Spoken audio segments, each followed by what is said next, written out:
Hey kids, I realized that being stuck at home, like all the time, isn't very fun. But then I realized it's a great opportunity to read a lot of books. And I love books. I'm a book nerd. And I think you knew that already.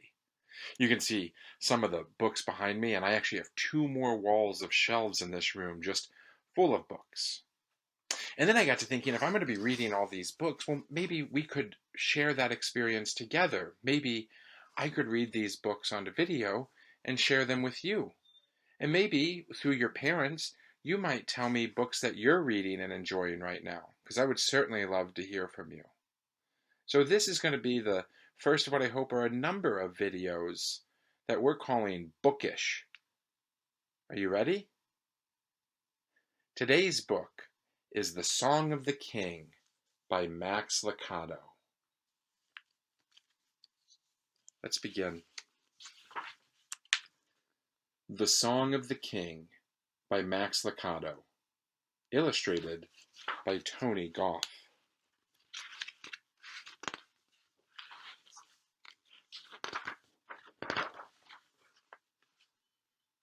The three knights sat at the table and listened as the prince spoke. My father, the king, will give the hand of my sister to the first of you who can prove himself worthy. See the prince speaking with the three brave men?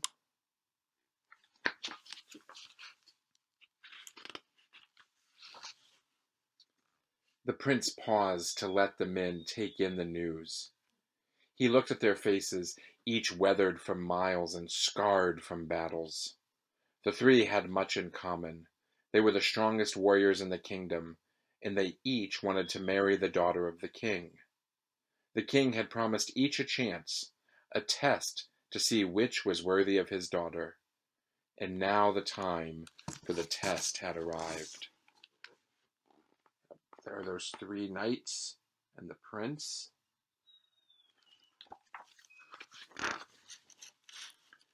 The test is a journey, the prince explained. A journey to the king's castle by way of Hemlock. The forest? One knight quickly inquired. The forest, answered the prince. There was silence as the knights thought about the words. Each felt a stab of fear. They knew the danger of Hemlock, a dark and deadly place. Parts of it were so thick with trees that the sunlight never found the floor. It was the home of the Hope-Knots, small, sly creatures with yellow eyes. Hope-Knots were not strong, but they were clever, and they were many. Some believed the Hope-Knots were lost travelers changed by the darkness, but no one really knew for sure. Can you see the Hope-Knots?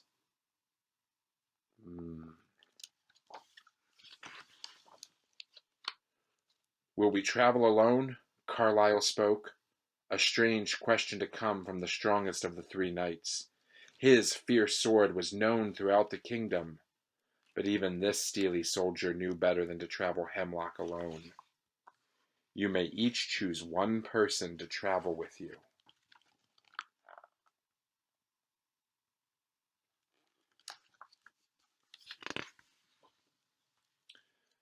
But the forest is dark. The trees make the sky black. How will we find the castle? This time it was Alon who spoke. He was not as strong as Carlyle, but much quicker. He was famous for his speed. Alon left trails of confused enemies. He had escaped them by ducking into trees or scampering over walls, but quickness is worthless if you have no direction. So Alon asked, "How can we find the way?"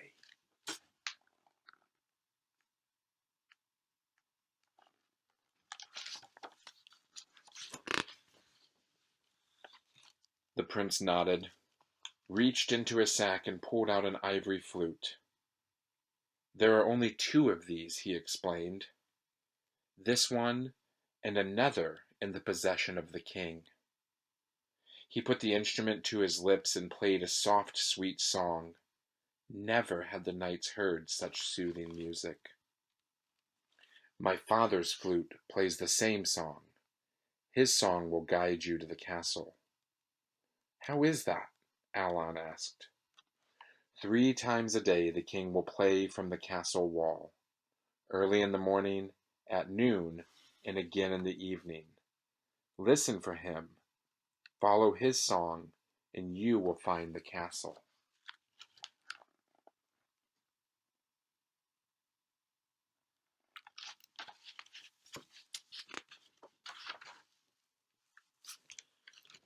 There is only one other flute like this one? Only one. And you and your father play the same music? Yes. It was Kassadin who was asking. Kassadin was known for his alertness. He saw what others missed. He knew the home of a traveler by the dirt on his boot. He knew the truth of a story by the eyes of the teller. He could tell the size of a marching army by the number of scattered birds in flight. Carlyle and Alon wondered why he asked about the flute.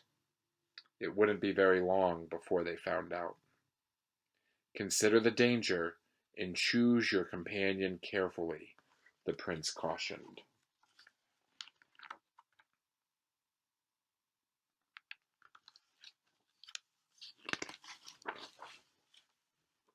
And so they did. The next morning the 3 knights mounted their horses and entered Hemlock.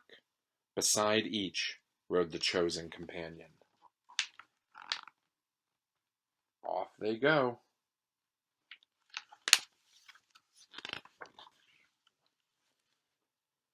For the people in the king's castle, the days of waiting passed slowly. All knew of the test, and all wondered which knight would win the princess. 3 times a day the king sent his song soaring into the trees of Hemlock, and 3 times a day the people stopped their work to listen.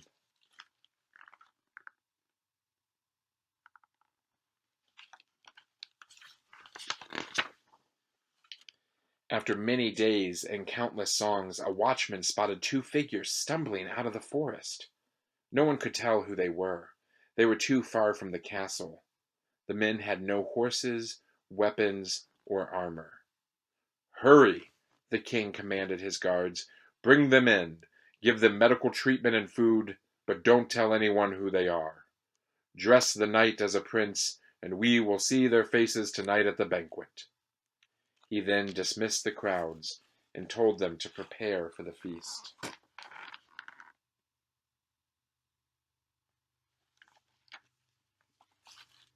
Who do you think it is? Carlyle, Alon, or Kassadin? Let's find out. That evening, a joyful spirit filled the banquet hall. At every table the people tried to guess which knight had survived Hemlock Forest. Finally, the moment came to present the winner. At the king's signal, the people became quiet, and he began to play the flute.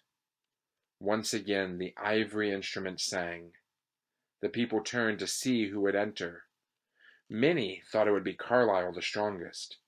Others felt it would be Alon the swiftest.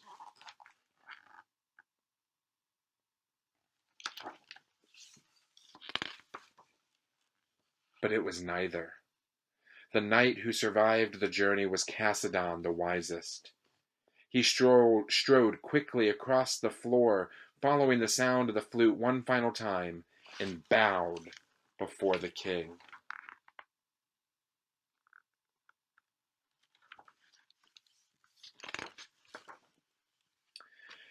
Tell us of your journey, he was instructed.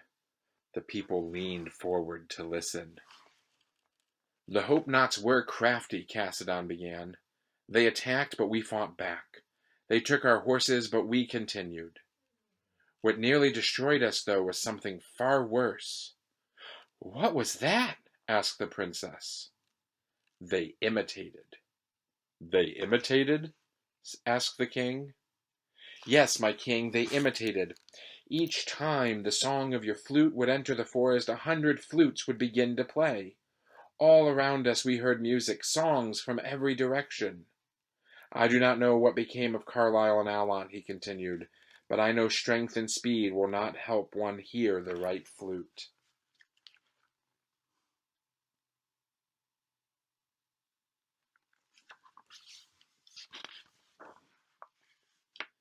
The king asked the question that was on everyone's lips. Then how did you hear my song? I chose the right companion, he answered, as he motioned for his fellow traveler to enter. The people gasped.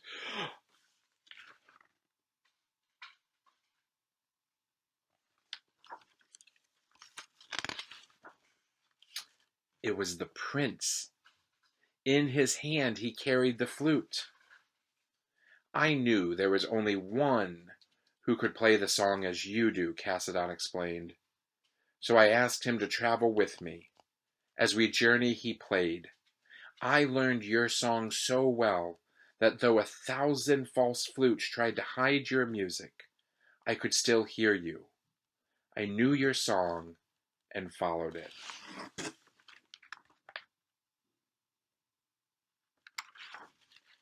The end. That's a good story. I think it's about more than a prince and a princess and a knight. I think that story maybe relates to our lives. But I don't want to tell you what I think the story means. What I would like is for you to send me what you think it means to learn the Song of the King so well that we know it, even when there's so many different types of imitations of it. Send me a note. Tell me what you think that means. And I look forward to our next story time. Take care.